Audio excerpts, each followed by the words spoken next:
Today is the full moon for October, and it is the Hunter's Moon, which follows the harvest moon and apparently helps to signify that it's time to hunt because it's going to be winter soon, so stock up on all your food. And with the full moon, Buddhism has, kind of tradition around the full moon. We do the Fusatsu service, which we did this morning.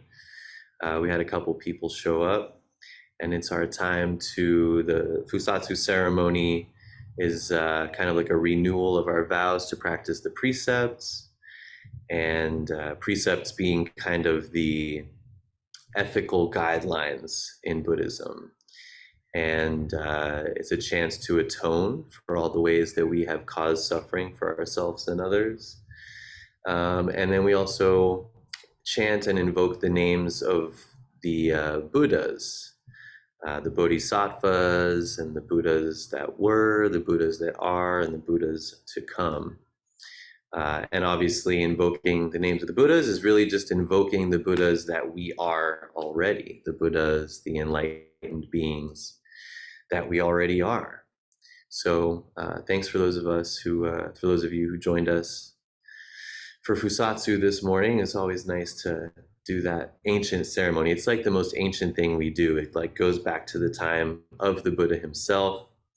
They would chant those names. They would practice the precepts and name the precepts. And they would also take that opportunity to like do grievances and talk to each other about, beef that they had, basically drama, just take care of the drama, kind of like how we do counsel here, where we get together and talk about, sometimes we have some serious issues going on in the community that we talk about.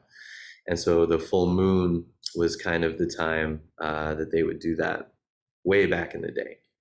So it's always really touching to me that we carry on these practices and these traditions thousands of years later, honoring the full moon. And, a lot of people honor the full moon, a lot of different traditions and spiritualities. So I had an idea for today's talk. It's a little bit unconventional, I guess, but I was just thinking about the full moon and started thinking about how the moon shows up as kind of almost like iconography a little bit in Zen in particular, talking about, using the full moon as kind of this metaphor for enlightenment, true self, vast emptiness, all these different ways that we can kind of express what the Buddha saw.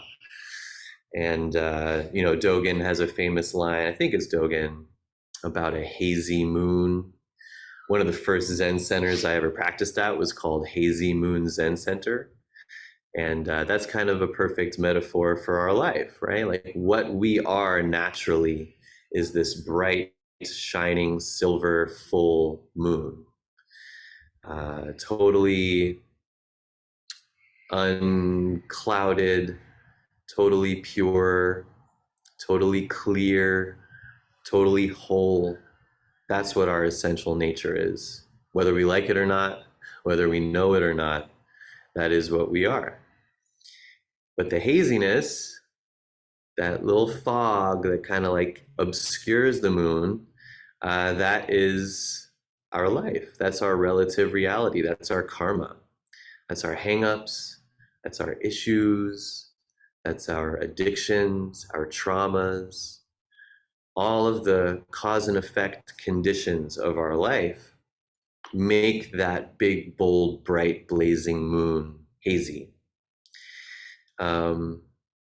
So I just was thinking about this kind of showing up of the full moon, and it made me think of this book of koans that we do in our lineage here, the book of Transmitting the Light, otherwise known as the Denko Roku in Japanese. And basically what it is Keizan Zenji, who's one of our ancestors, he was the Dharma grandson of Dogen. And y'all hear us talking about Dogen all the time. Dogen's like the guy, right? Well, Keizan was the successor of Dogen's successor.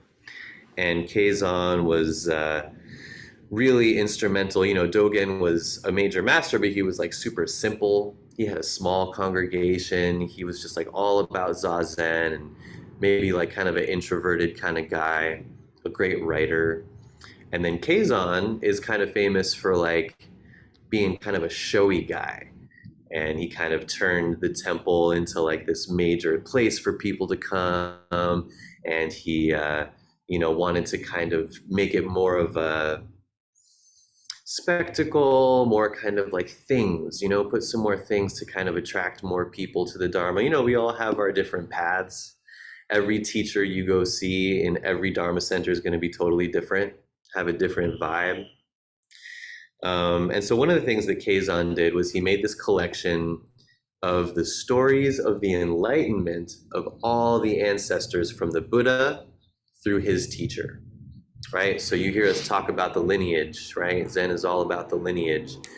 And the theory behind the lineage is basically that the Buddha had his awakening. And so he goes around and he teaches. And then one day, one of his students, for whatever reason, somehow one of his students expressed something that made the Buddha say, oh, you see exactly what I see. You have my mind. Take that, go teach yourself, find yourself, your students, and transmit that. What I have transmitted to you, transmit it to your students and pass it down.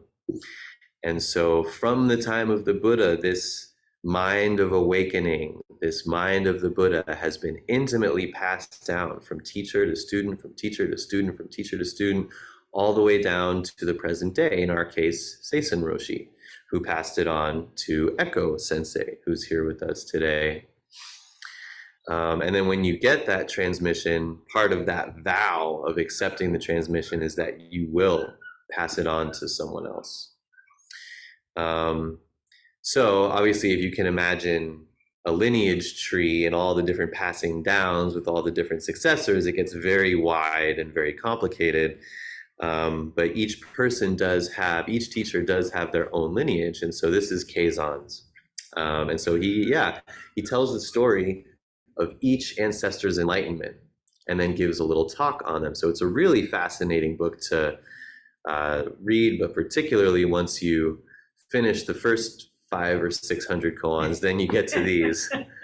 And it's really fascinating to really sit with and be with all of these enlightenment stories of these ancient masters. And I thought of this collection because Kazon uses the imagery of the full moon, or just the moon in general, in a lot of his verses, right? So he gives a little talk on each of the stories, and then at the end, he says, I have a humble verse on this story. Would you like to hear? And then he tells you.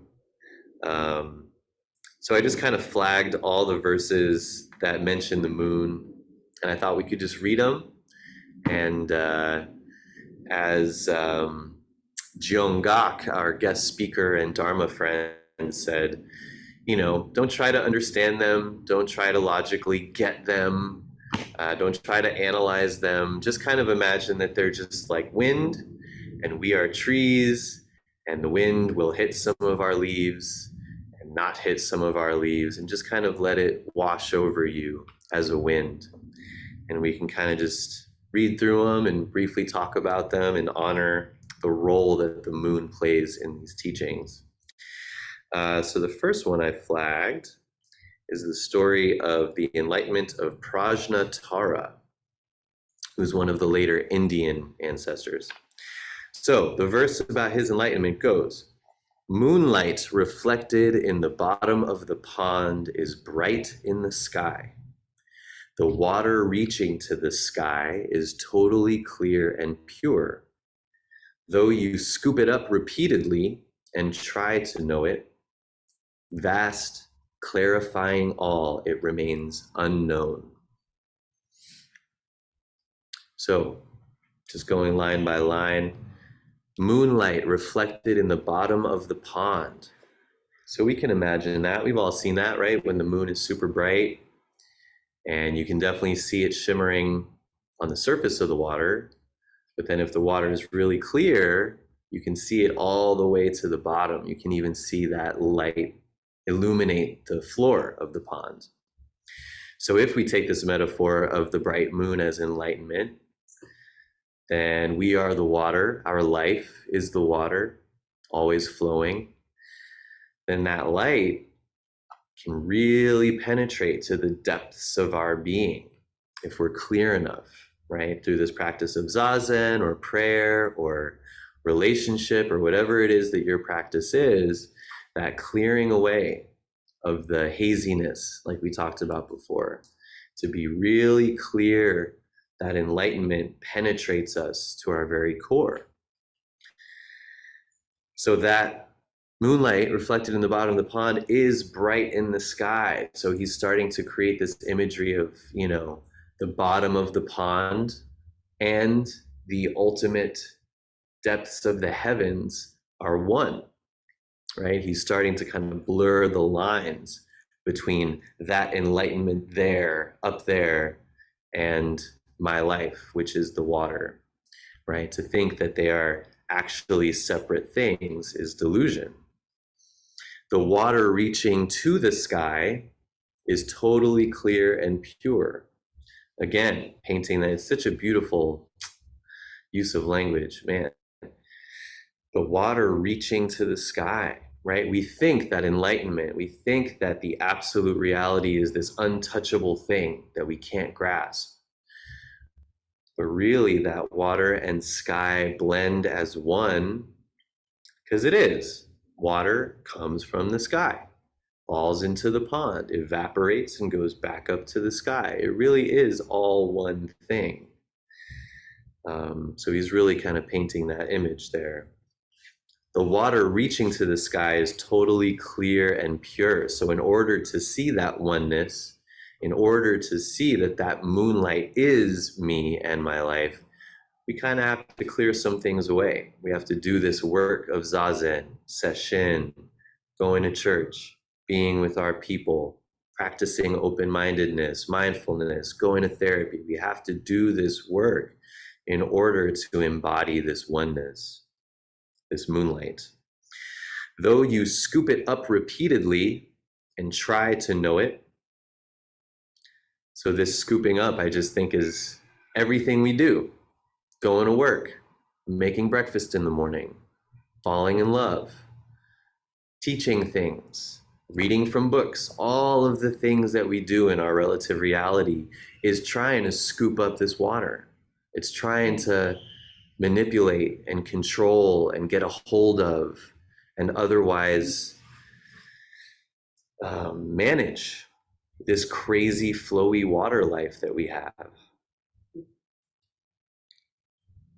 So we scoop it up repeatedly and try to know it. We try to make airplanes, we try to make phones, we try to learn things, we try to do research papers, we try to heal people, we try to go to the doctor. All these ways we're trying to scoop up this totally unknowable water. But it is vast, clarifying all, and it remains unknown. So that's, the first tenet that we talk about being not knowing, or when Bodhidharma says not knowing is the most intimate, non-knowing as a metaphor for enlightenment, basically. That moonlight that exists in the sky, that travels through the air, that penetrates the water, to try to grasp at it. You ever try to scoop the light out of water? Can't get it. Totally ungraspable, unknowable.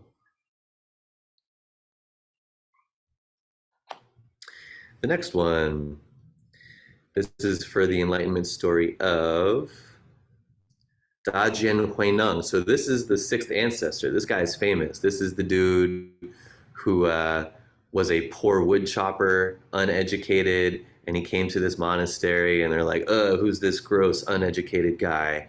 And they threw him in the kitchen and he's just like cleaning rice all day. And then one day the abbot of the temple is like, I need a successor. I'm ready to retire. Whoever can write me the best poem to like show me that they get it, I'll give them transmission and they can carry on my name or carry on my lineage. And so all the fancy priests and practitioners try to do their best with the poems, and the abbot's like, eh. And then here, Hui Neng down in the kitchen, who's so illiterate, he can't even write his own poem. He asks someone else to write it for him, has someone write this poem. And of course, the teacher is like, wow, this is the one. And knowing that all the rest of the temple would be super pissed that he gave it to this new uneducated, lowly wood chopper guy, he gave him transmission in secret. And he gave him the robe and he said, go, run away, they're gonna come after you. And they did, but then he wowed them with his enlightenment, and so the legend goes. Anyway, he's a famous figure, and so this is Keizon's verse on his enlightenment. Striking the mortar, the sound was loud, echoing beyond time and space.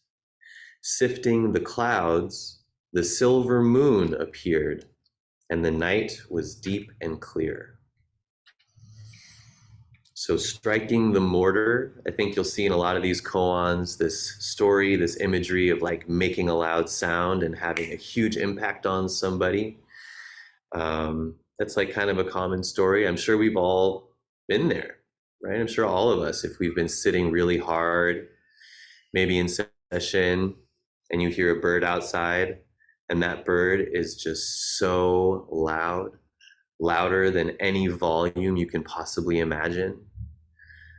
Anytime we're in silence, maybe we're sitting on a boat in the quiet of night, and you hear a pine cone fall from a tree, and it's the only thing, and it's just so loud. It's the only thing you can hear. It's almost as if you lose yourself in the sound. And so that kind of phenomenon is, just one way, one specific way that we can kind of wake up to this moment. Bernie Glassman used to do this thing. Bernie Glassman is our teacher's teacher here, and he's a famous guy. And he was known for doing this thing where he would be giving a talk. Out of nowhere, he would do something like that. It worked. I think that's kind of cheating, but it does kind of like wake you up for a second. It's like a Kyosaku kind of. Oh man. So yeah, sound is definitely a tool to use for kind of waking up. So striking the mortar, the sound was loud, echoing beyond space and time, right? Because this waking up allows us to see momentarily, just now, there is no birth, there is no death, there is no time. Easy to say, very difficult to really embody.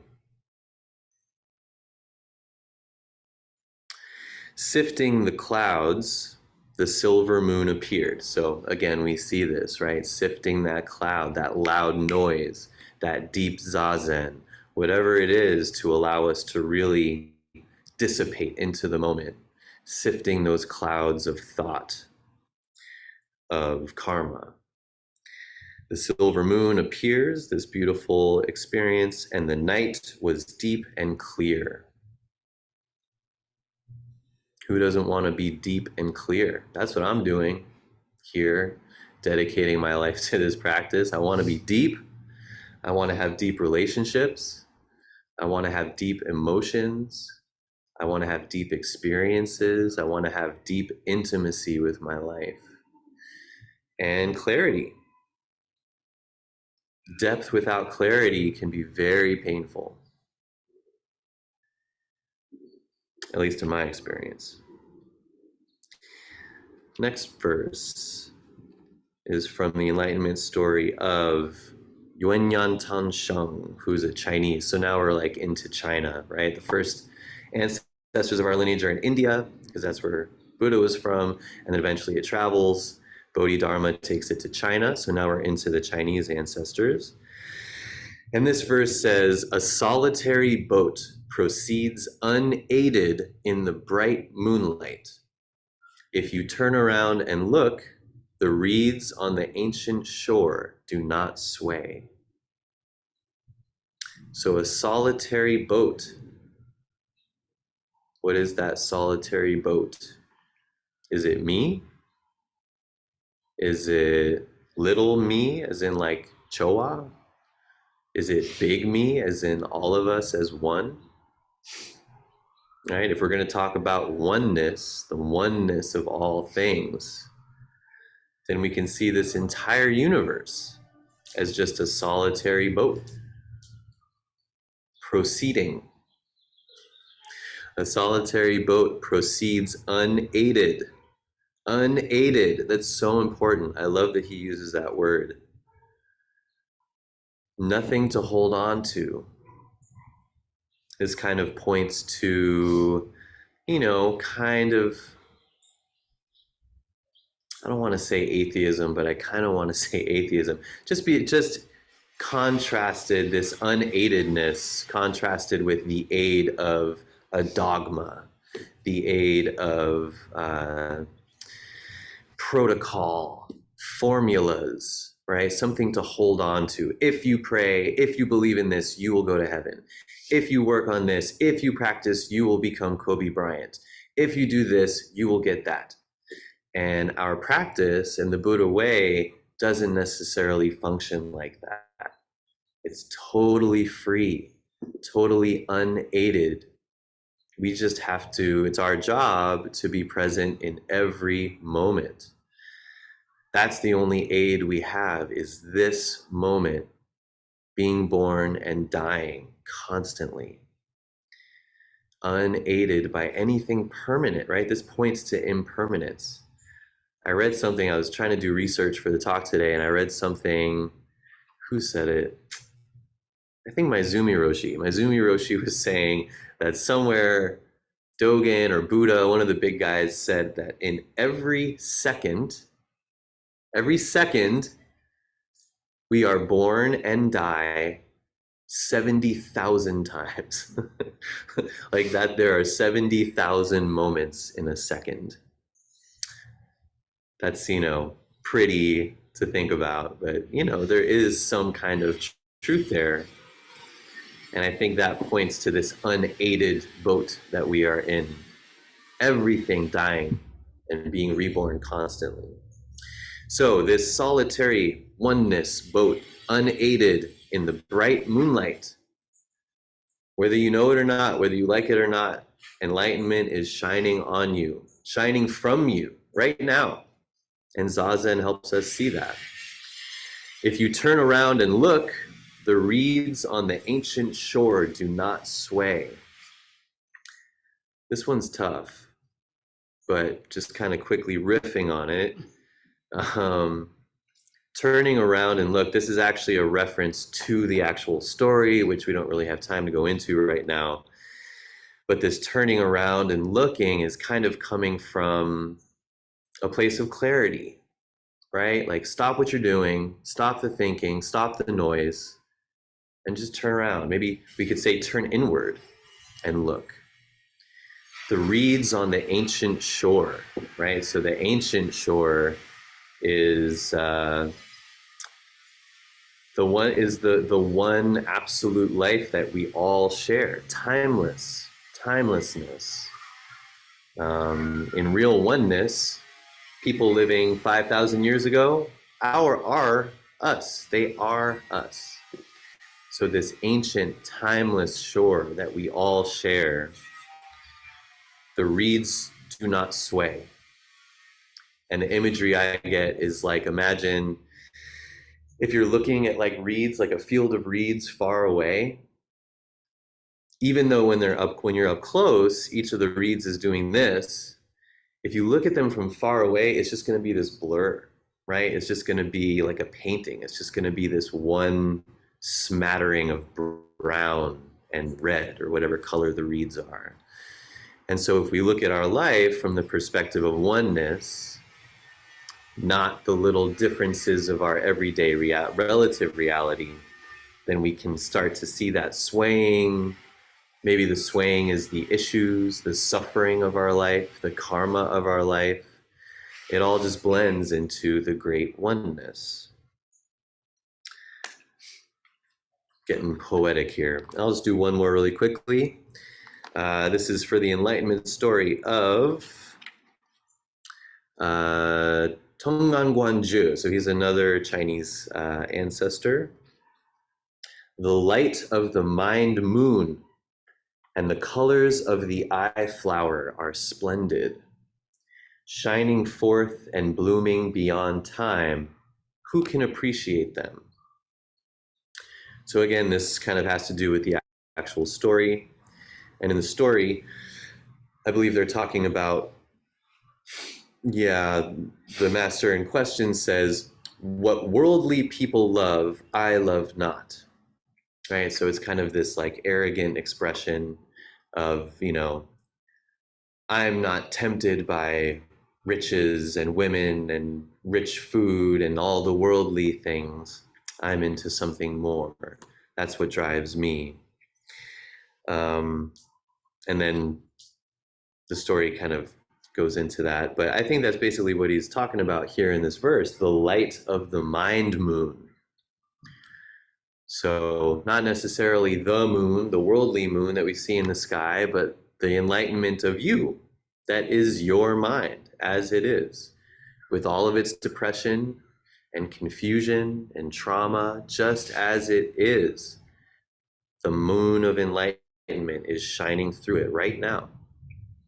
And the colors of the eye flower, I don't know what the hell that means. The eye flower, I imagine he's talking about the Dharma eye, the eye that sees beyond things. And so what about those colors? What about the colors that a blind man sees, or a blind person, I should say?